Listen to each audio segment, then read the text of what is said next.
नमस्कार, बहुत स्वागत है आपका। आप देख रहे हैं सबसे बड़ा अखाड़ा। मैं हूं आपके साथ शिल्पा तोमर।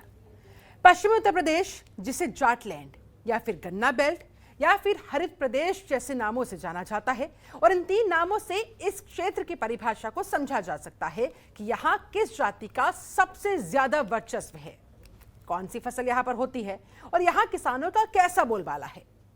पश्चिमी उत्तर प्रदेश न सिर्फ इन मामलों में सबसे आगे है, बल्कि उत्तर प्रदेश की राजनीति में इसकी अपनी अलग ही अहमियत है, क्योंकि माना जाता है जिसने पश्चिम जीत लिया वो यूपी की गद्दी पर बैठ गया। और पिछले चुनावों में कुछ ऐसा हुआ भी है। जी हाँ, 2007 का विधानसभा चुनाव हो या फिर 2012 का या फिर 2017 का, और तो और 2014 और 2019 का लोकसभा चुनाव, यहाँ भी कमोबेश इस क्षेत्र ने केंद्र की सरकार बनाने में महत्वपूर्ण भूमिका निभाई। ऐसे में 2022 विधानसभा चुनाव मुहाने पर खड़ा है, तो भला इसे कैसे भुलाया जा सकता है। और तो और पिछले एक साल से पश्चिमी यूपी किसान आंदोलन का मुख्य केंद्र बिंदु रहा है। यहां से लगातार योगी सरकार और केंद्र सरकार दोनों को हटाने के लिए महापंचायतें आयोजित की जा रही है, जिनको विपक्ष भी पूरा और खुलकर समर्थन कर रहा है। ऐसे में राज्य के मुखिया योगी आदित्यनाथ कैसे पीछे रह जाते। उनके सामने सत्ता को दोहराने की कड़ी चुनौती है, तो उन्होंने 2017 और 2014 चुनाव में यूपी की राजनीति के सबसे बड़े मुद्दे रहे पलायन और दंगों की फिर से बात उठा दी और लोगों को पिछली सरकारों की कारगुजारियां गिनवा दी। उन्होंने सीधे सीधे किसान आंदोलन के गढ़ में गड़े इन मुद्दों को हवा दे दी। ये बात जग जाहिर है कि पश्चिमी यूपी में हमेशा ही जाट मुस्लिम समीकरण रहा है, जिसका फायदा बीएसपी, सपा और राष्ट्रीय लोकदल को मिलता रहा है। लेकिन 2013 के मुजफ्फरनगर दंगे और 2016 के कैराना पलायन ने यह समीकरण बिगाड़ कर रख दी है और इन तीनों पार्टियों को इसका खामियाजा भुगतना पड़ा। आरएलडी का तो खाता भी नहीं खुल पाया है, जबकि नए समीकरणों का बीजेपी को पूरा फायदा पिछले 3 चुनावों से मिलता आ रहा है। ऐसे में किसान आंदोलन के जरिए एक बार फिर से विपक्ष को जाट मुस्लिम समीकरण के दोबारा से मजबूत होने और उन्हें सियासी फायदे की उम्मीद नजर आ रही है। लेकिन सीएम योगी आदित्यनाथ ने फिर से गड़े मुर्दे उखाड़कर विपक्ष को उन्हीं के मैदान में घेर लिया है। आज की चर्चा इसी मुद्दे पर।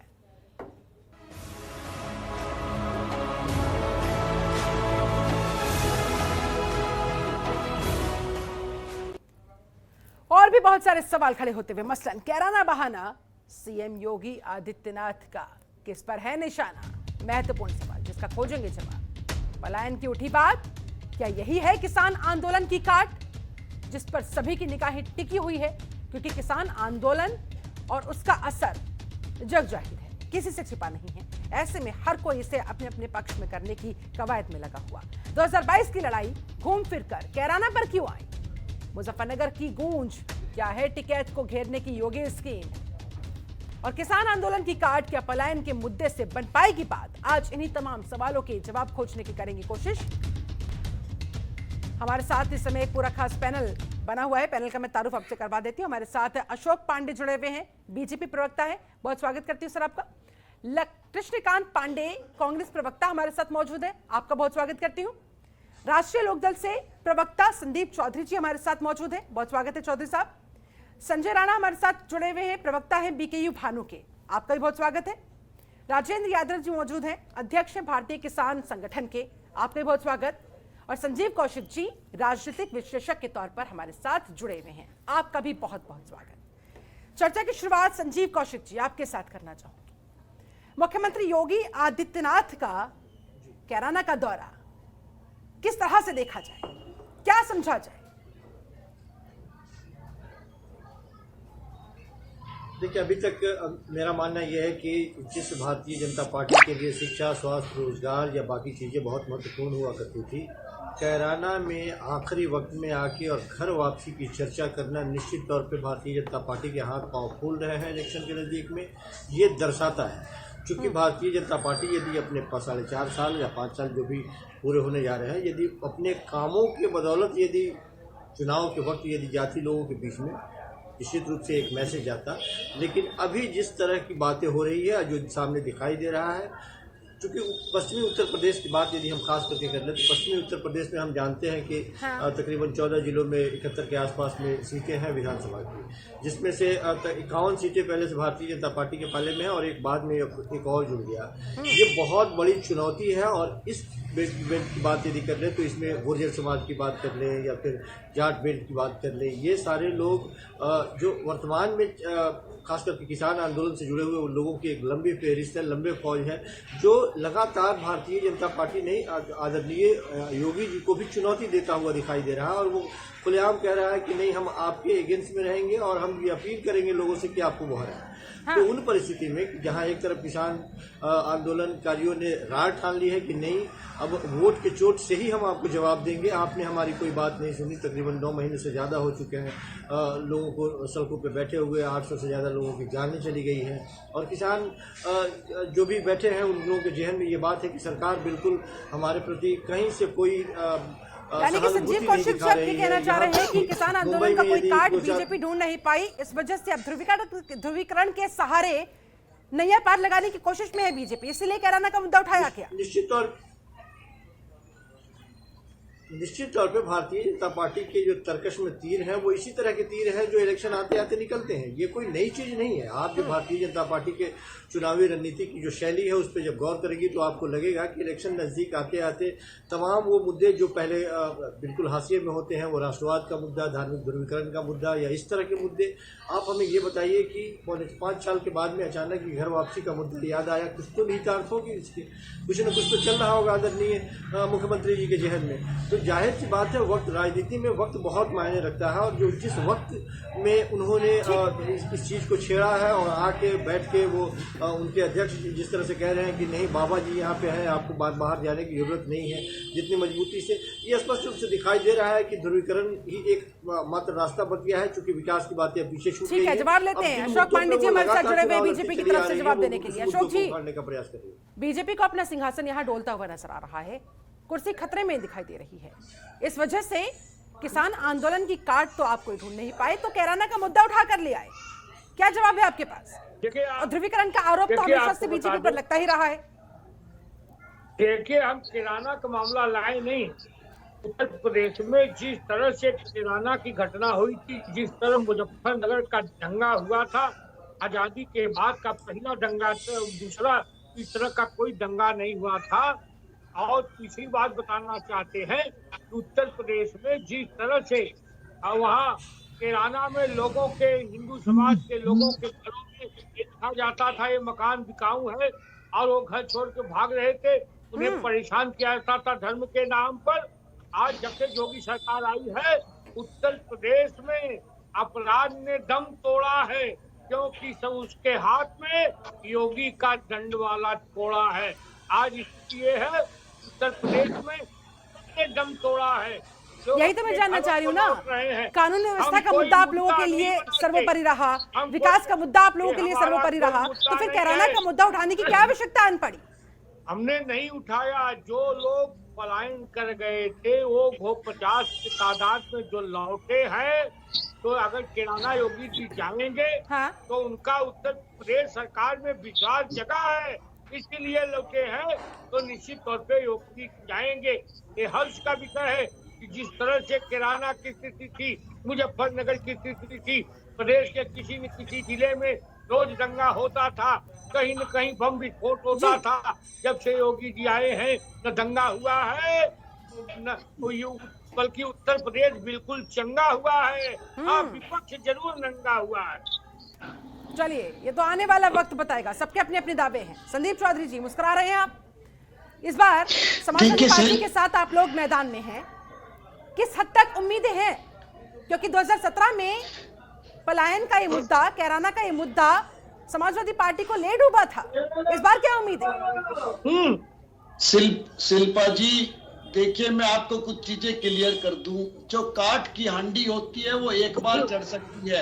आपको बता दूं, जब कैराने को पलायन का मुद्दा बनाया गया, चौधरी हुक्म सिंह जी यहाँ से चुनाव लड़े और वो चुनाव जीत गए, लेकिन बीच में अनफॉर्चुनेटली उनकी डेथ हो गई और उनकी बेटी को यहाँ से मृगांका सिंह को चुनाव लड़ना पड़ा, और वही कैराना था, वही पलायन के मुद्दे थे और मृगांका सिंह चुनाव हार गई। तो मैं आपको बताना चाहता हूं, जिस तरीके से मोदी जी ने कहा था 15 लाख आएंगे, आपको भी पता है झूठा था। जिस तरीके से कहा था स्मार्ट सिटी बसेंगे, नहीं बसे, झूठा था। उसी तरीके से पलायन का मुद्दा था। और इसी तरीके से आपने देखा होगा कितनी घोषणाएं की गई। वाराणसी को क्योटो बनाने की बात थी, नहीं बना।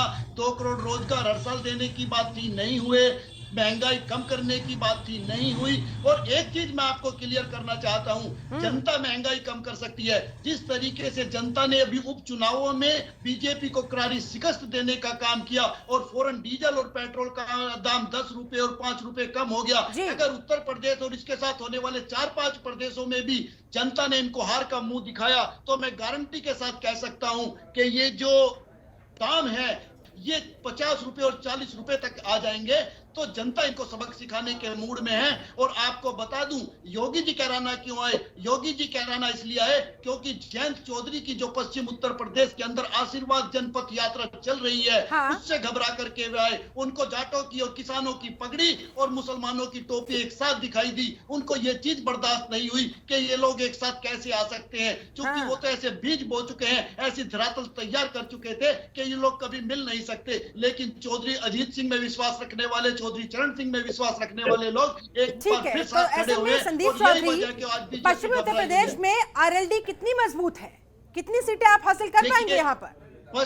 पश्चिम उत्तर प्रदेश की मजबूती का अंदाजा शिल्पा जी आप लगा सकती हैं। आप भी पश्चिम उत्तर प्रदेश से आती हैं। आपके हमारे घरों में, गलियों में, मोहल्ले में हर जगह इस बात का जिक्र है कि चौधरी चरण सिंह का जो दौर था, जो हिंदू मुसलमान का साथ था, जो भाईचारा था, वो एक बार फिर से एक साथ आया है और सबका सुपड़ा साफ होने वाला है। आज हर पार्टी राष्ट्रीय लोकदल की तरफ हाथ बढ़ा रही है। राष्ट्रीय लोकदल को हर कोई आंख चुका है कि पश्चिम उत्तर प्रदेश के अंदर अगर किसी का झंडा बुलंद है तो वो जयंत चौधरी का है। और उनकी जितनी यात्राएं हो रही हैं, जितनी बातें वो कह रहे हैं, जो कमिटमेंट वो कर रहे हैं, वो पूरा करने वाले नेता हैं। समाजवादी पार्टी को भी यही उम्मीद है, इसलिए तो आपके साथ आकर चुनावी अखाड़े में पश्चिमी उत्तर प्रदेश जीतने के सपने वो सजाए हुए हैं। अब वो कितने साकार हो पाते हैं आने वाला वक्त बताएगा। चलिए लौटूंगी आपके पास। संजय राणा जी, आप क्या कहेंगे? किसान आंदोलन के काट के तौर पर कैराना का ये मुद्दा इस समय बताया जा रहा है, क्या लग रहा है? शिल्पा जी, आपको 2-3 चीज़ें बताना चाहूँगा और 2 पार्टों में समझाने की कोशिश करूँगा। एक है बीजेपी की स्ट्रेटेजी नेशनल लेवल पे, एक है प्रादेशिक लेवल पे। नेशनल लेवल पे देखिएगा कि बीजेपी ने पिछले 7-8 महीनों में आई वुड से केंद्र सरकार ने बड़ी मॉनिटरिंग की है। और जो मेन सिंगू बॉर्डर के फाइनेंसर थे मिस्टर दर्शन पाल सिंह धारीवाल को, जो 23 और 24 तारीख को हिंदुस्तान में लैंड किए, तो उनको पूछताछ के बाद वापस शिकागो भेज दिया गया। ये बहुत बड़ा फाइनेंसर है। ये इनके पास 1000 तकरीबन गैस के पंप कह सकते हो, कैनल कह सकते हो, पूरे यूएस में है। और दूसरे इनके फाइनेंसर्स अमरीक सिंह जो स्पेन के हैं। तो मेन जो फाइनेंसर थे, तो वो फाइनेंसरों को तोड़ रहे हैं कि एक तरफ से किसान आंदोलन को तोड़ने के लिए फाइनेंसर तोड़ दो, किसान आंदोलन टूट जाएगा। नंबर 2, आपको समझना होगा कि प्रदेश की राजनीति क्या है। बीजेपी का एजेंडा बहुत सिंपल सा होता है। वो हमेशा स्टार्ट करेंगे डेवलपमेंट से, रोजगार से, सब चीज से करेंगे, लेकिन एंड में आते आते ध्रुवीकरण पे हो जाता है। अगर आप पूरा देखोगे 2014 से 2016 के बीच 250 परिवार कैराना से माइग्रेंट हुए थे, 250 परिवार। अब देखिए ऐसा होता है कि 250 परिवार को अगर कोई भी नेता बसाता है तो कम से कम एक परिवार में 5 लोग होते हैं, तो 1000 आदमी तो ऐसे इन्होंने कर लिया। और जब सिंपैथी गेन करता है वो बहुत बड़ा होता है। तो ये किसान आंदोलन को आपने राइटली कहा है कि किसान आंदोलन की एक तरह से काट ढूंढने की कर रहे हैं और सिंपैथी गेन करना चाहते हैं। और उसमें लगता है वो सक्सेसफुल हो रहे हैं, क्योंकि एक बार हिंदू मुस्लिम हो जाता है तो ऑटोमेटिकली हिंदू जो है ये टूवर्ड्स बीजेपी रहता है। और बीजेपी का सिंपल सा है कि 70% हिंदू वोट उनके पास वोट बैंक रहे। अगर वो 70% रहता है तो बीजेपी को उत्तर प्रदेश में कोई हरा नहीं सकता, सरकार बना रही है। हो सकती है उनकी सीटें कम हो जाए। पश्चिम उत्तर प्रदेश में लगभग 136 सीटें हैं, जिसमें से 109 उनको मिली थी। अगर वो 60-70 भी मैनेज कर लेते हैं और रिटेन कर लेते हैं तो उनकी अचीवमेंट है और सरकार बना लेंगे। ठीक है, राजेंद्र यादव जी, किसान आंदोलन को खत्म करने के लिए, उसके दम को निष्प्रभावित करने के लिए बीजेपी की ये रणनीति, कैराना का मुद्दा उठाया क्या है, कड़े मुद्दे उखाड़े जा रहे हैं, बीजेपी का कोई गुरेज नहीं, बस किसी भी तरह से किसान आंदोलन का नेगेटिव इफेक्ट जनता पर ना पड़े और उसका फिर फलस्वरूप वोटों पर असर ना पड़े, ये कोशिश है। ऐसे में क्या होगा अब आपके किसान आंदोलन का? देखिए, किसान आंदोलन जो है वो बिल्कुल अपने चरम पर चला हुआ है और भारतीय जनता पार्टी कितने भी हथकंडे अपना ले इस आंदोलन को कमजोर करने की बात नहीं कर सकती, क्योंकि भारतीय जनता पार्टी की जो पहुंच से है वो ये किसान आंदोलन जो है बहुत दूर निकल चुका है। आज जब किसान आंदोलन की से आवाज़ उठ चुकी है कि वोट से चोट करेंगे, तो ये कहीं ना कहीं इनकी बौखलाहट है और वो अपना वही पुराना जो डर रहा है हिंदू मुस्लिम उस पर ला के इन लोगों ने छोड़ दिया। आप कैराना और मुजफ्फरनगर की बात करते हैं, 3 चुनाव आप जीत गए हैं, अब क्या चौथा भी जीतोगे क्या? दो बार आप मुजफ्फरनगर को लेकर केंद्र में सरकार बना ली, एक बार राज्य में बना ली, कितनी बार इसको बनाओगे भैया? ये वही पश्चिम उत्तर प्रदेश की बेल्ट है जहां हिंदू मुस्लिम हुआ था, लेकिन अब सब लोग शांतिपूर्वक तरीके से रह रहे हैं। 5 तारीख की हमारी महापंचायत हुई थी, उसमें आपने देखा था सभी जाति धर्म के लोग वहां आए हुए थे। तो मैं भारतीय जनता पार्टी की जो ये नापाक कोशिश है, जो कि हिंदू मुस्लिम में फिर से बांटने की कोशिश कर रहे हैं, ये किसान आंदोलन की जड़ इतने मजबूत हो चुकी है कि यहाँ पर आपको कुछ नहीं मिलेगा। यहाँ सिर्फ एकता मिलेगी, हिंदू मुस्लिमों के बीच एकता स्थापित हो चुकी है। आप इसमें कहीं से भी क्या कहते हैं क्या लग रहा है किसान आंदोलन की वजह से जो नाराजगी कायम थी पश्चिमी उत्तर प्रदेश में खासतौर पर, जाटलैंड में खासतौर पर, वो कम हो जाएगी? क्योंकि जब ध्यान भटक जाएगा, मुद्दे डाइवर्ट कर दिए जाएंगे, तो असर कम हो जाएगा, जाहिर सी बात है। नहीं, ये कितना भी बरगला ले, मैं वही कह रहा हूँ कि कितना भी बरगला ले, अब जनता बरगलाने में इनके में आएगी नहीं। अगर बरगलाने में आते तो कहीं ना कहीं जाकर ये जो आंदोलन है ये बहुत ढिल्ला पड़ चुका होता। देख रहे हो कि दिन पे दिन आंदोलन जो है मजबूत होता जा रहा है। सरकार अपनी कोशिश कर रही है कि भाई हम लोग किसी भी तरह इसको कमजोर कर लें। आप देख सकते हैं कहीं से भी कमजोर होने की बात तो कर ही नहीं रहे कोई भी। भाई कहीं भी संयुक्त किसान मोर्चे के जितने भी सभाएं चल रही हैं वो मजबूत होती जा रही है, दिन पे दिन मजबूत होती जा रही है। तो उसमें अपने आप में देख सकते हैं कि वहाँ किसान आंदोलन अपने आप में मजबूत होता जा रहा है। अब सरकार है कुछ भी उल्टी सीधी बातें कर ले, कहीं हिंदू मुस्लिम चला ले, कहीं बसाने की बात कर ले, बसा भी आप रहे हो, उजाड़ भी तो आप ही रहे हो ना। किसानों को उजाड़ रहे हो, एक तरफ आप 200 घरों को बसाने की बात कर रहे हो, पूरे देश को उजाड़ रहे हो। तो ठीक है, आपके मुताबिक इससे कोई फर्क नहीं पड़ने वाला है, जनता वोट की चोट जरूर करेगी।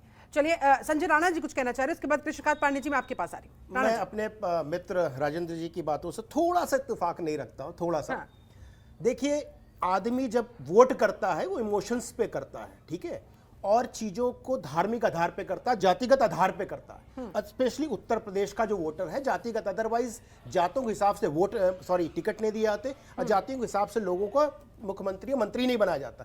तो ये ध्यान रखिए कि ये चीजें डाइल्यूट हो जाएंगी आने वाले 2 महीने में, और इसके लिए काट अभी से चालू कर दिए बीजेपी ने। हमें लगता है कि अब नवंबर चल रहा है, जनवरी आते आते तक, या हो सकता है दिसंबर अंत तक ये पूरा चीज डाइल्यूट हो जाए, पूरा जो आंदोलन है। क्योंकि डाइल्यूट करने का 2 ही रीजन है। पूरा आप देखोगे कि पंजाब से चालू हुआ था, अगर पंजाब की चीजें हटा ली जाए तो उत्तर प्रदेश का जो किसान आंदोलन है उसमें 500 लोग हैं यहाँ पे जो गाजीपुर बॉर्डर बैठे आंदोलन में, उतना दम नहीं है। बड़ा दुख होता मुझे कहते हुए कि बीइंग ए किसान मुझे दुख है, लेकिन इस सब चीजों को ऐसे कर देंगे कि वो चीजें डाइल्यूट हो जाए over the period of time, और इसमें पूरी तरह से रणनीति के तहत काम कर रही है। उसमें हमें लगता है ये पहला स्टेप है। साम दाम दंड भेद, किसी भी तरीके से बस इसकी काट निकालनी होगी, और कहीं ना कहीं उसकी शुरुआत कर दी गई है।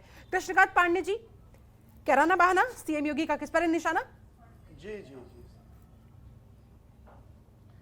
इस बार मुख्यमंत्री जी को कैराना का दौरा हो या पश्चिमी उत्तर प्रदेश का दौरा हो, जो आज आपका टॉपिक है, मैं केवल ये कहना चाहूंगा कि वहां कैराना जाने के पहले मुख्यमंत्री जी को अपने राज्यपाल सत्यपाल मलिक जी का बयान जरूर पढ़ लेना चाहिए था।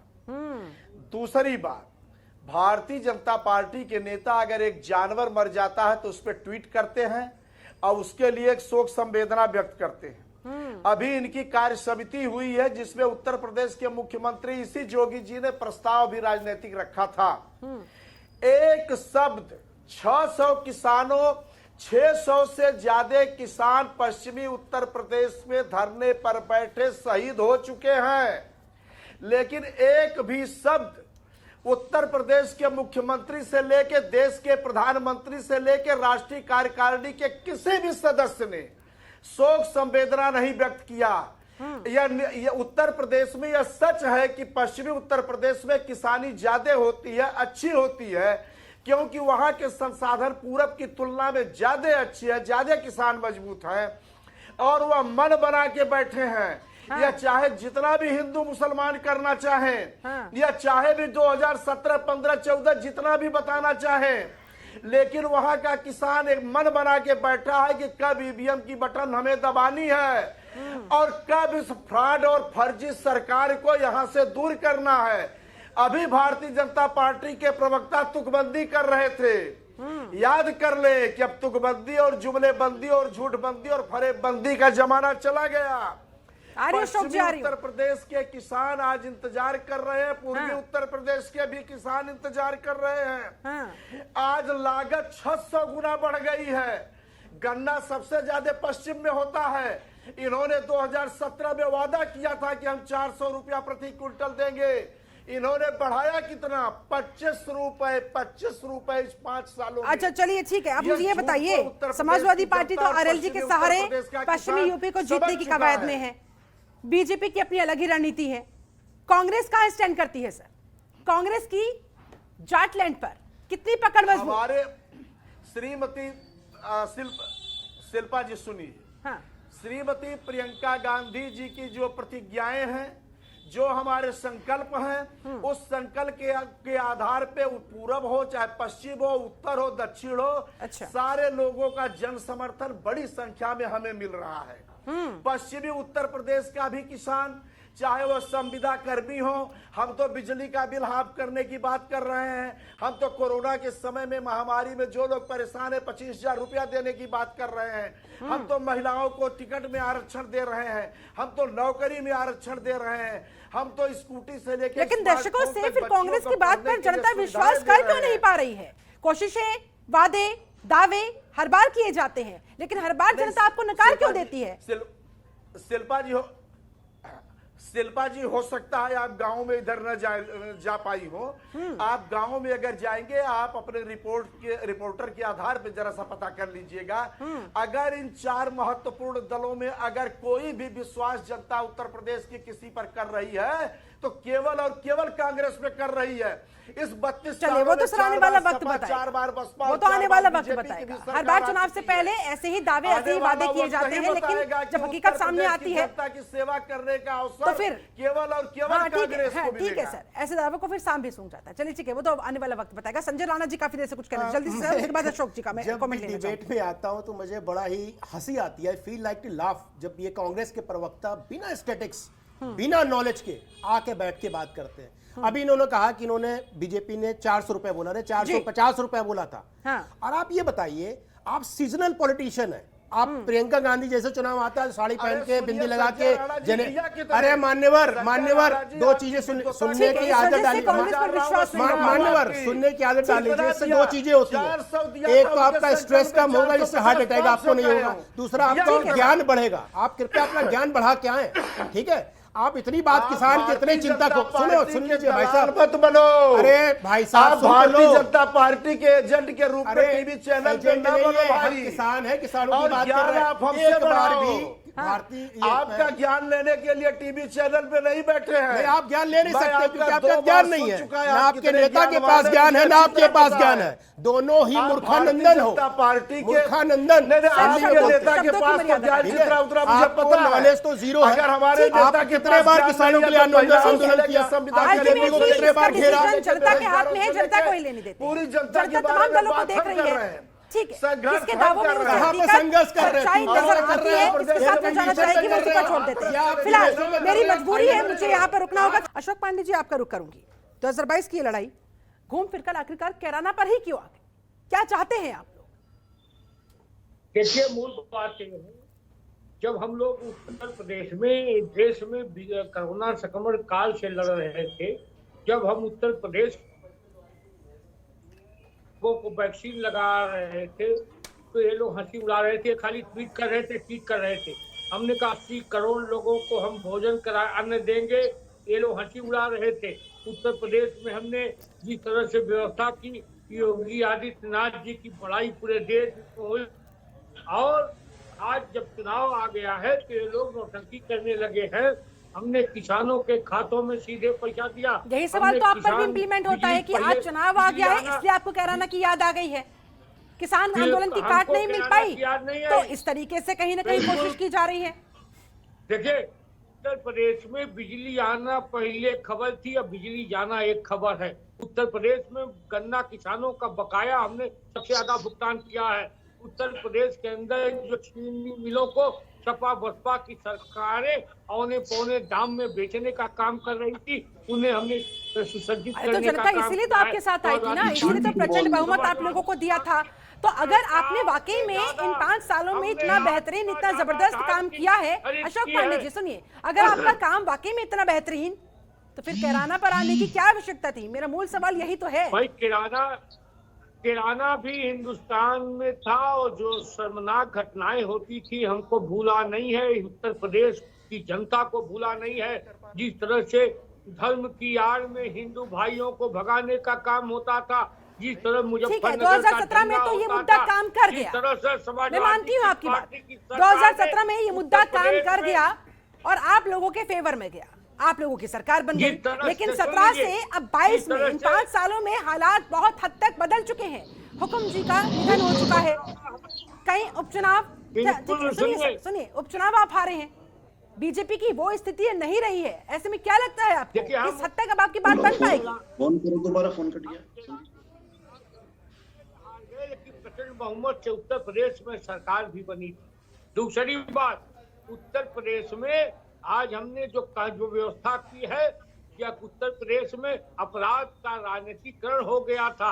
आज उत्तर प्रदेश में अपराधी भाग रहा है, या तो ऊपर है या जेल। यही तो मैं कह रही हूँ, आपने अगर वाकई में इतना अच्छा काम किया है तो कॉन्फिडेंट रहिए ना। प्रदेश में ध्रुवीकरण का आरोप आप पर जो लगता आ रहा है, एक बार फिर मौका क्यों दे दिया विपक्षियों को? देखिए, अगर आपने इतना बेहतरीन काम किया है तो उस पर स्टिक रहते, उस पर आप कॉन्फिडेंट रहते, जनता आपको वोट करती। हमको तो इस बात का फख्र है कि जब से हमारी सरकार बनी है, हाँ। उत्तर प्रदेश में कहीं दंगा नहीं हुआ। हमारी सरकार जब से बनी है, कहीं बम विस्फोट नहीं हुआ। हमारी सरकार में जिन लोगों ने धर्म की आड़ में, सीएए की आड़ में नौटंकी करने का काम किया था, हमने कहा उनकी संपत्ति को जब्त करा के हम उनसे वो पैसा वापस लेंगे। आज हमने कहा है, जो लोग चलिए ठीक है सर, दंगा कराने आप लोगों को अपनी उपलब्धियां गिनवाने से ही फुर्सत नहीं हो पाती। सवाल तो आप तब सुनेंगे, उसका जवाब आप तब देंगे। चलिए ठीक है, लौटूंगी आपके पास। संजीव कौशिक जी, 2017 में वाकई में पलायन का ये मुद्दा, कैराना का ये मुद्दा काम किया था, क्योंकि उस समय वाकई में लोग पलायन कर रहे थे, वो दर्द झेल रहे थे। लेकिन 2022 आते आते चीजें काफी हद तक बदल चुकी है। ऐसे में अगर ये 2022 का मुद्दा बन भी गया तो कितना प्रभावित हो पाएगा, कितना इसका असर हो पाएगा, क्या कहता है आपका विश्लेषण सर? हेलो प्रिय, फोन कट गया आपका। बदल चुके हैं और लोग चाहते हैं कि आप उनके सरोकारी मुद्दे की बात करें, आप शिक्षा की बात करें, आप स्वास्थ्य की बात करें, बेरोजगारी की बात करें। हमने देखा है कि जिस तरह से, ठीक है, भारतीय जनता पार्टी को आखिर इतने बड़े बहुमत से भारतीय जनता पार्टी को क्यों लोगों ने नवाजा था और क्यों कुर्सी पर बैठाया था? क्योंकि बहुत ज्यादा उम्मीदें इन लोगों ने दिखाई थी और लोगों ने भी उम्मीदें पाल रखी थी। लेकिन हमने देखा कि पिछले कुछ वर्षों में हमने देखा है कि पुलिस के मुखबिरी से दर्जनों पुलिस मारे चले जा रहे हैं। महिलाओं की क्या स्थिति है, किस तरह से दिन दहाड़े उनके साथ किस तरह की स्थिति होती है और रात में केरोसिन तेल डाल के जला दिया जाता है। पुलिस की स्थिति, पुलिस की रवैया किस तरह की है कि आप गोरखपुर की बात कर लें, जहाँ से आदरणीय योगीनाथ जी आते हैं, वहाँ की स्थिति क्या है कि किस तरह से व्यापारी के साथ सलूक की जाती है। तो ये तमाम तरह की चीजें जब आप देखती हैं तो आपको नजर आता है कि कहने, कथनी और करनी में जमीन आसमान का अंतर है। इसमें कहीं कोई दो मत नहीं। और सिर्फ इससे विपक्षी पार्टियां ही नहीं इससे अकुलाहट में इस तरह की बातें कर रही है, भारतीय जनता पार्टी के अंदर खाने की भी बातें हैं। बहुत सारे हमने देखा कि किस तरह से विधायकों की एक लंबी फेहरिस्त अपने मुख्यमंत्री के अगेंस्ट में ही जाकर के इस तरह की बातें कर रहे थे। तो जाहिर सी बात है कि उन लोगों की भी व्यथाएं हैं, क्योंकि जो चुनाव जीतने जाता है या चुनाव में जो लड़के सीट पे काबिज हुआ है, निश्चित तौर पे उसकी अपनी व्यथा है कि हम अपने क्षेत्र में काम करना चाहते हैं, हमारे एसपी हमारी बात नहीं मानते हैं, डीएम हमारी बात नहीं मानते हैं, सारे आला अधिकारी से मिले हुए हैं और शीर्ष स्तर के नेताओं से उनकी डायरेक्ट कनेक्शन बने हुए हैं। तो जिसकी वजह से ये सारे लोग दुखी भी हैं। ऐसा नहीं है कि केवल बाहरी लोग भी दुखी हैं। तो इस तरह के सिचुएशन को झेलने के लिए भारतीय जनता पार्टी अपने बाहरी और अंदरूनी दोनों से भारतीय जनता पार्टी को लड़ना पड़ रहा है। और उसमें ये आग में घी किसान आंदोलन वाली बातें सामने आ गई हैं। तो भारतीय जनता पार्टी के लिए चौतरफा, चारों तरफ से, और एक चीज और इसमें ऐड कर दूं कि जिस तरह से पिछले कुछ महीनों पहले तक हम ये समझ रहे थे कि समाजवादी पार्टी उतना एक्टिव नहीं दिखाई दे रही है, कांग्रेस एक्टिव दिखाई दे रही है। हालांकि कांग्रेस पार्टी के साथ ये प्रॉब्लम है कि हमेशा इलेक्शन के वजह से या इलेक्शन के आसपास में जितना वो एक्टिव दिखाई देती है, काश वो पहले से उतना एक्टिव दिखाई देती तो शायद अपना बना पाती वो।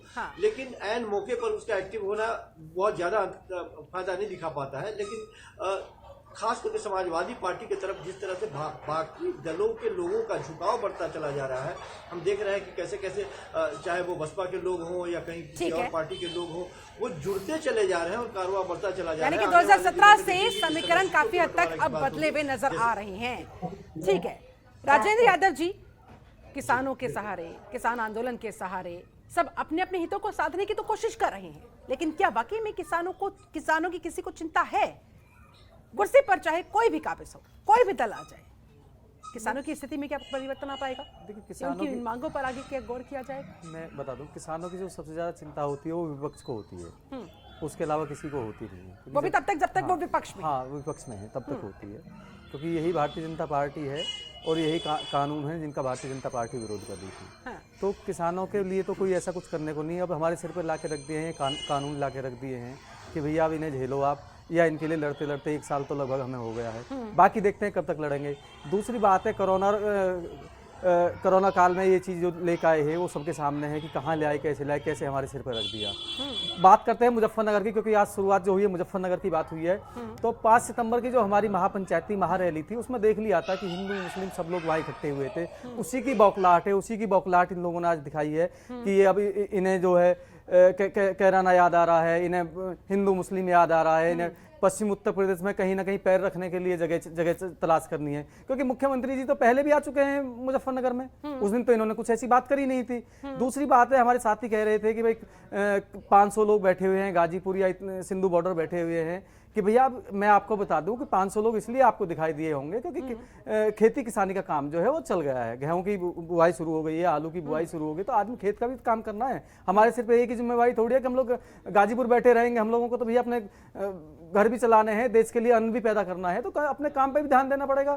तो इसमें कोई नहीं है, कहीं से भी कि आंदोलन जो है भ्रमित नहीं हुआ है। और सीधी सी बात मैं फिर बताऊं कि वोट की चोट के से, बौखलाहट से ये लोग इस तरीके हिंदू मुस्लिम की बात कर रहे हैं, और ये मैं देश की जनता से बीजेपी उठाते, हाँ वही मुद्दा है, इनके पास वही मुद्दा है। मैं देश और प्रदेश की जनता से क्या कहते हैं अपील करना चाहूंगा आपके चैनल के माध्यम से कि इनकी बातों में ना है, बरगलाएं ना। जो आपने दिखाया है 5 सितंबर को मुजफ्फरनगर में, वही वोट की चोट के साथ आप दिखा दो तो इनको अपना आईना दिखाई दे जाएगा कि आप कहाँ हो, और ये हिंदू मुस्लिम कब तक चलाओगे, ये इनका चैप्टर यही बंद हो जाएगा और किसानों को उसका अधिकार मिलेगा। ऐसी मैं क्या कहते हैं अपील करता हूँ। किसानों के अधिकार की बात तो बार बार होती है। संदीप चौधरी जी, आरएलडी कैसे सुनिश्चित करेगी कि किसानों को वाकई में उनका अधिकार मिले? शिल्पा जी, मैं चीजें क्लियर कर देना चाहता हूँ। जहां चौधरी जयंत सिंह जी बात करते हैं कि हम पश्चिम उत्तर प्रदेश में हाई कोर्ट देंगे, वहीं ये बात हिंदू मुसलमान की करते हैं, ये बात पलायन की करते हैं। हम बात करते हैं भाईचारे की कि सबको साथ लेके आएंगे। अगर एक आपस में लोग शादियां करेंगे, उसको प्रमोट करेंगे, 1 लाख रुपए तक का इनाम भी देंगे और सामाजिक सुरक्षा देने की बात करेंगे। लेकिन ये बात करते हैं हिंदू मुसलमान की, ये बात करते हैं पलायन की। हम लोग बात करते हैं कैसे किसानों का उत्थान होना चाहिए, कैसे किसानों के लिए काम होना चाहिए, ये बात करेंगे पाकिस्तान की, ये बात करेंगे मुसलमान की, ये बात करेंगे पलायन की। तो चारों तरफ से इनकी जो बातें हैं, कोई भी बात ऐसी नहीं है जो जोड़ने वाली हो, केवल और केवल तोड़ने वाली। और शिल्पा जी, मुझे एक बात बताइए, जब ये शाहनवाज हुसैन के साथ हिंदू लड़की की शादी कराते हैं तो ठीक है, लेकिन अपनी मर्जी से कोई हिंदू मुसलमान शादी करेगा, लफ्ज याद हो जाएगा। जब ये अपने जो मुख्तार अब्बास नकवी हैं उसके साथ हिंदू लड़की की शादी करवाएंगे तो ठीक है, कोई और शादी करेगा वो मुसलमान हो जाएगा। जब नीतीश कुमार लालू प्रसाद यादव के साथ सरकार बनाएंगे तो नीतीश कुमार के डीएनए में प्रॉब्लम हो जाएगा, जब इनके साथ सरकार बनाएंगे तो नीतीश कुमार अच्छे हो जाएंगे। जब महबूबा मुफ्ती अपनी सरकार बनाएगी या किसी और के साथ सरकार बनाएगी तो वो आतंकवादी हो जाएगी, इनके साथ सरकार बनाएगी तो वो दूध की धुली हो जाएगी। इस तरीके का इनका चरित्र है, इस तरीके की इनकी मानसिकता है, इसको समझने की जरूरत है। और तो क्या आरएलडी पश्चिमी उत्तर प्रदेश में बीजेपी की कमजोरी में अपनी मजबूती ढूंढ रही है या आप लोगों का अपना अलग बेस है? एक ये बहुत अच्छा सवाल है शिल्पा जी। जो राष्ट्रीय लोकदल है, जयंत चौधरी जी हमारे नेता हैं। हाँ। हम लोग जनता की जो मूल समस्याएं हैं, मूल मुद्दे हैं, उनको लेकर जनता के मैदान में है, क्योंकि जनता देख चुकी है कि झूठे लोग आएंगे, झूठे लोग आकर इस बार 15 लाख कहता, इस बार 30 लाख कहेंगे। झूठे लोग आएंगे, इस बार उन्होंने 2 करोड़ नौकरी देने का वादा किया था, इस बार वो 5 करोड़ नौकरी देने का वादा करेंगे। झूठे लोग आएंगे, वो डीजल पेट्रोल को सस्ता करने की बात करेंगे, लेकिन फिर वो 100 के ऊपर पहुंच जाएगा। झूठे लोग फिर आएंगे, वो कहेंगे हम 100 स्मार्ट सिटी बसा देंगे, इस बार वो 200 सिटी बसाने की बात करेंगे। झूठे लोग फिर आएंगे, वो बनारस को क्योटो बनाने की बात करेंगे, इस बार वो हिंदुस्तान को जापान बनाने चलिए, की अगर बात आप ही की करेंगे। बात वो मैं ले झूठे लूं लोग तो ये आपके भी तो फिर बीच में सवाल उठता है ना कि आएंगे, झूठे लोग आखिरकार बार बार लोगों बोलते के बीच अपना विश्वास उस हद तक मजबूत कैसे कर ले जाते हैं। संजय जी आऊंगी आपके पास, उससे पहले अशोक पांडे जी से मैं इस पर जवाब लेना चाहूंगी। अशोक जी, बीजेपी पर ध्रुवीकरण का आरोप तो लगता ही रहा है, जोड़ नहीं आप लोग तोड़ की राजनीति में ज्यादा विश्वास रखते हैं, फिर चाहे सत्ता किसी भी कीमत पर हासिल करनी हो, आप कोई गुरेज नहीं करते। देखिए, आपको बता दें, हम हिंदू मुसलमान नहीं करते। हमारी जो भी योजनाएं बनी हिंदू मुसलमान देख के तो बनी नहीं। हमने गांव में अगर शौचालय बनाया तो हमने नहीं देखा कि हिंदू मुसलमान का। हमने आयुष्मान योजना दिया तो हमने नहीं कहा हिंदू मुसलमान। हमने जनधन योजना में नहीं देखा हिंदू मुसलमान। हमने उज्ज्वला में नहीं देखा। ये हिंदू मुसलमान अखिलेश यादव और ये चौधरी जैसे लोग करते हैं। यही अखिलेश यादव ने जब वल्लभ भाई पटेल की तुलना जब वो जिन्ना से करेंगे तो हम नाराज होंगे ही, जनता नाराज होगी ही। यही अखिलेश यादव जब जी इनसे ये पूछिए कि जिन्ना की कब्र पर फूल चढ़ाने के लिए कौन गया था? जिस जिन्ना को पाकिस्तान का प्रधानमंत्री अपना भगवान मानता है, उसकी माँ के चरणों में कौन पड़ा था? कौन पाकिस्तान के प्रधानमंत्री की माँ को साड़ी भेजता है? कौन पाकिस्तान के प्रधानमंत्री के घर जाकर मत्था टेकता है? इनसे जानने की कोशिश कीजिए। लोग हैं। अशोक जी, सुन लिया होगा आपने। आतंकी बलीउल्लाह पर से मुकदमा वापस लेने वाले लोग हैं। हम लेकिन बात यहाँ पर दरअसल ये है ना, हमारी आरोप प्रत्यारोप से क्या फायदा, जनता का क्या पेट भर जाएगा? अशोक पांडे जी सुनिए जरा, आरोप प्रत्यारोप कभी खत्म नहीं होने वाला, ये ब्लेम गेम कभी खत्म नहीं होने वाला है और इसका जनता का इससे कोई भला भी नहीं होने वाला है। तो अगर मूल मुद्दे पर, मूल प्रश्न पर रहे तो ज्यादा बेहतर होगा। अशोक पांडे जी आऊंगे आपके पास। संजय राणा जी काफी देर से कुछ कहना चाह रहे हैं। शिल्पा जी, 2 बात यहाँ पे कहना चाहते हो। संदीप चौधरी हमारे जो मित्र हैं, बड़ा अच्छा इन्होंने एक लंबा सा भाषण दिया, काफी इंटरेस्टिंग था, सुनने में अच्छा लग रहा था। इन्होंने कहा कि जैन साहब से हमें भी उम्मीद है, क्योंकि जैन साहब एक नया खून है, एक पढ़े लिखे इंसान है और हर पढ़ा लिखा इंसान कुछ क्रिएटिव काम करना चाहता है। युवा जोश है, बड़ी उम्मीद है हमें तो पर्सनली काफी उम्मीद है चौधरी साहब से। इन्होंने कहा कि हम किसानों के लिए योजनाएं बना रहे हैं, हम चाहते हैं कि जो भी योजना है उसको ब्लूप्रिंट कम से कम जनता के सामने, किसान नेताओं के सामने रखिए। तो नंबर 1। नंबर 2, चौधरी साहब मैं कंप्लीट कर लूं, आपने कहा कि भाई हर आदमी राजनीति करता है, राजनीतिक दल सिर्फ राजनीति ही करेगा। अगर आप अपना दल का बैकग्राउंड देखेंगे, चौधरी साहब ने, हम अजीत सिंह साहब की बात कर रहे हैं, बहुत आदरणीय नेता थे अपने, वो सत्ता के लिए, पद के लिए हमेशा किसी पार्टी से समझौता कर लेते, चाहे वो कांग्रेस हो चाहे बीजेपी हो। हम चाहते हैं कि अजीत चौधरी एक इस बेल्ट के अच्छे नेता के तौर पे उभरे, हम चाहते हैं वो आगे बढ़े, हम चाहते हैं किसानों का हित करें। लेकिन जैसे उन्होंने बोला है, कृपया करके ब्लूप्रिंट किसानों का दिखा दिया। हमें राजनीति से कोई मतलब नहीं, हम किसानों का ब्लूप्रिंट जानना चाहते हैं, वो क्या करना चाहते हैं किसानों के। जवाब दीजिए चौधरी जी, टू द पॉइंट।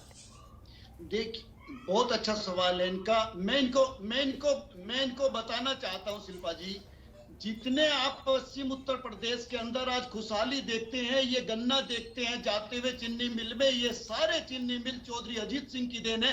आप भारतीय जनता पार्टी का बनाया हुआ एक चीनी मिल मुझे नहीं बता सकते। तो इस तरीके की हमारी सोच रही है। जो आज किसान सरवाइव कर पाया है आजादी के पहले, ये जो हमारी जमीन जायदाद थी, ये इन्हीं बनिए के पास, इन्हीं लालाओं के पास, इन्हीं साहूकारों के पास गिरवी रखी हुई थी। हम लोग बंधुआ मजदूर थे।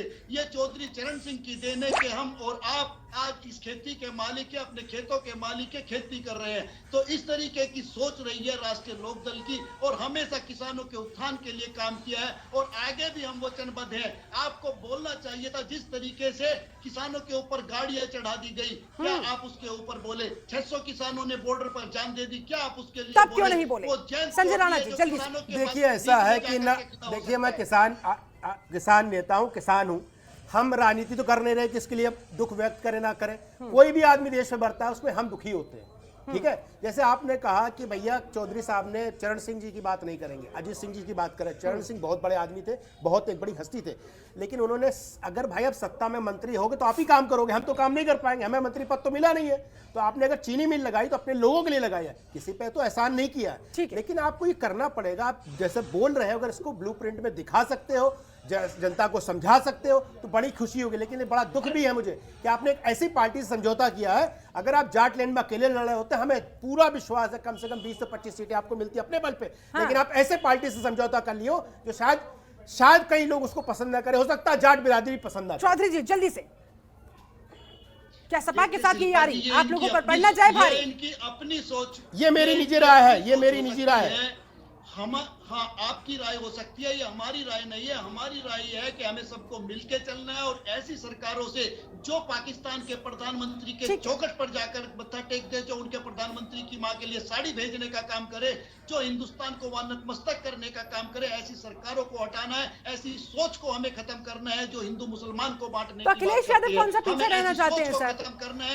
वो भी तो जिन्ना को फ्रीडम फाइटर बताते हुए क्या साबित करना चाहते हैं? मैं यही तो जानना चाह रही हूँ कि कहीं अखिलेश यादव की बयानबाजी आप लोगों को बिना डूबे। हमें तो शिल्पा जी, सॉरी मैं इंटरप्ट कर रहा हूँ चौधरी साहब को, हमें नहीं समझ में आया। मैं बहुत चौधरी, जब अखिलेश यादव जी ने स्टेटमेंट दिया तो बहुत पढ़ने की कोशिश की, काफी गूगल खंगाले, काफी किताबें। हमें जिन्ना जी के बारे में ये नहीं मिला कि बहुत बड़े फ्रीडम फाइटर थे और उन्होंने कुछ योगदान देश के लिए, मुझे नहीं मिला किताबों में। हो सकता है मेरी नॉलेज कम हो, कृपया हमारी नॉलेज बढ़ा दे। ठीक है, आऊंगी सर, आऊंगी आपके पास। कृष्णकांत पांडे जी भी हमारे साथ मौजूद है, लगातार जुड़े हुए हैं। कृष्णकांत जी, हर कोई जाटलैंड में जाट को अपने फेवर में करने की कोशिशों में, कवायदों में लगा हुआ है। आप लोगों के पास ऐसा क्या है कि लोग यहां आप पर विश्वास करें और आपके साथ हो ले? बताइए जरा, कैसे आप लोगों का विश्वास यहां जीत पाएंगे, जाटों का विश्वास जीत पाएंगे? जी, सबसे पहले तो एक चीज मैं पूछ लूं, इसके बाद आपकी बात का जवाब मैं दे रहा हूं जी। मैं केवल ये पूछना चाह रहा हूं कि मुख्यमंत्री जी हाथरस कब जाएंगे, ललितपुर कब जाएंगे, लखीमपुर कब जाएंगे, उम्भा कब जाएंगे, उन्नाव कब जाएंगे, रायबरेली कब जाएंगे, सोनभद्र कब जाएंगे? मुख्यमंत्री जी क्या इन जिलों में जाने में शर्माते हैं? क्या उनको किसी बात की लज्जा है? क्यों नहीं जा रहे हैं ऐसे जिलों में? क्या पेट्रोल और डीजल छिड़क के लड़की को जहाँ जला दिया जाता है वहाँ उनके एमएलए पुरस्कार में वहाँ जाएंगे जहाँ फर्जी तरीके से बताया जा रहा है? राजस्थान में महिलाओं का अत्याचार बढ़ा है। अरे सुनो भैया, अशोक पांडे, अरे अशोक पांडे, सुन लीजिए, अशोक पांडे आपको देना है, सरकार आपकी है, सत्ता में आप है, प्रदेश में भारतीय जनता पार्टी विपक्ष में क्यों नहीं लड़ती है? मध्य प्रदेश में भारतीय जनता पार्टी की सरकार आपको ये करवा रही होगी। लेकिन सुनना चाहिए इस बार वो बड़े-बड़े दावों के साथ मुरैना मध्य प्रदेश में पड़ता है। अरे भाई अशोक पांडे, आपका दिमाग खराब है। मेरे पास समय कम है, आपकी आपस में होती रहेगी तो समय जाया होगा। संजीव कौशिक जी, फाइनल कमेंट चाहूंगी आपसे, क्या लग रहा है कैराना का ये मुद्दा किस हद तक विधानसभा चुनाव को मोड़ पाएगा, किस दिशा में आगे ले जा पाएगा, बीजेपी के लिए कितना फेवरेबल हो पाएगा? उसके बाद हम मतों का पालन करती है। सचिव कौशिक जी कमेंट की प्लीज। अशोक जी आपसे भी दरख्वास्त है, पांडे जी आपसे भी दरख्वास्त है। संजीव कौशिक जी, एक भी लाभ गिनाएंगे? संजीव कौशिक जी, प्रधानमंत्री मुख्यमंत्री एक भी नोटबंदी के भी बारे में जरा बात कर ले कि कितना लाभ हुआ, देख रही है कुछ बताएंगे जी, या देश की जनता से माफी मांगेंगे कि नोटबंदी हमारा संकीर्णता का निर्णय था?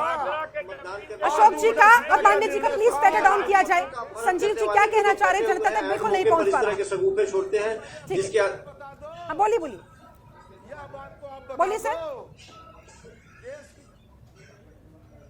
मैं सिर्फ यही कह रहा हूँ कि उत्तर प्रदेश की जनता बड़े गौर से इस चुनाव पर अपनी निगाहें टिकाए हुए है। वो देख रही है कि उसके सरोकारी मुद्दे क्या है। अपने सरोकारी मुद्दे पे वो चुनाव करना चाहती है और मतदान भी करना चाहती है, लेकिन उसे सतर्क रहने की भी जरूरत है और साथ साथ विपक्षी पार्टियों को भी सतर्क रहने की जरूरत है। क्योंकि भारतीय जनता पार्टी जिस तरह से पहले मती के साथ साथ मतों का अपहरण करती है ऐन मौके पे अपने सगुफे छोड़ के, इससे सतर्क रखने की जरूरत है। और जो ध्रुवीकरण की बातें होती है या उनके ट्रैप में यदि वो फंस जाएगी विपक्षी पार्टियां तो फिर सब कुछ गड़बड़ हो जाएगा। तो ध्यान रखने की जरूरत है। ठीक है, मती के साथ साथ मतों को भी हाईजैक करने के लिए बीजेपी। संदीप चौधरी जी, फाइनल कमेंट चाहूंगी आपसे।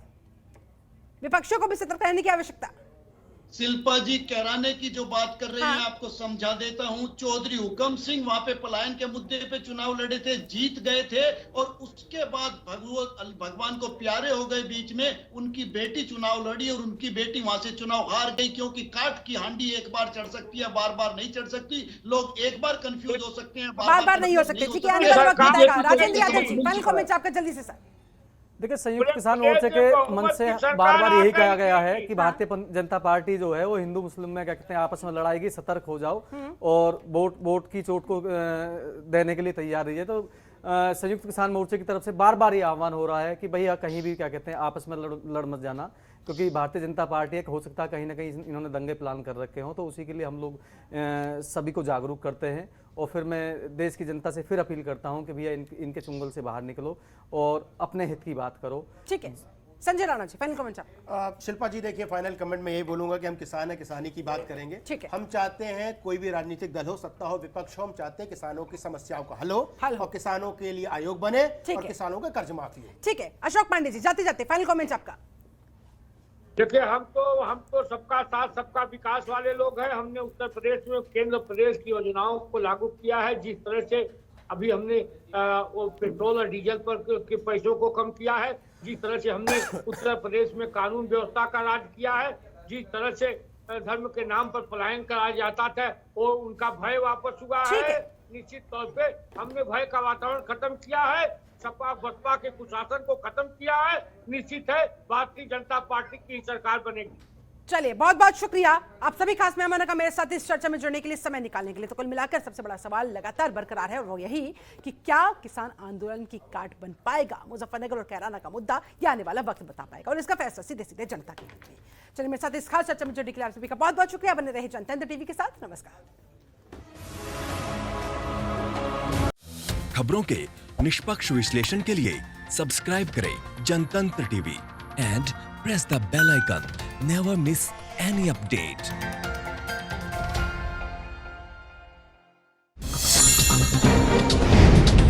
डाउनलोड कीजिए जनतंत्र टीवी ऐप को, जो कि अवेलेबल है गूगल प्ले और ऐप स्टोर पर। अधिक जानकारी के लिए अभी डाउनलोड करें।